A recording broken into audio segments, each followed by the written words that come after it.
সদ্গুরুর অভাব আমাদের এদিকে। গুরু একজন আসে, এসে গুরুদেব সবকিছু খায়, সবার হাতে রান্না খায়, গুরুদেব সবকিছু খায়।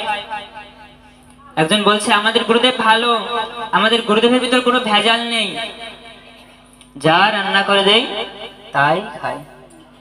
একজনে বলছে আমার গুরুদেব সব খায়, শুয়োরের মাংস খায় না, আর কি খায় না, আর পুঁটি মাছ খায় না, আর টাকি মাছ খায় না, আর সব খায়। আমাদের গুরুদেব ভালো, আমাদের গুরুদেবের মতন গুরুদেব পাওয়া যায় না। একজনে বলে আমার গুরুদেব মাছ মাংস কিচ্ছু খায় না, জম্মের ভালো, কিন্তু আমার গুরুদেব মাঝে মাঝে পান খায়, একটু গান বাজনা করে, পান না খেলে ভালো লাগে না। তাহলে এইসব অসৎ গুরু। সনাতন ধর্মের যদি শাস্ত্র মানা হয় তাহলে আমিষ আহারই নিষেধ।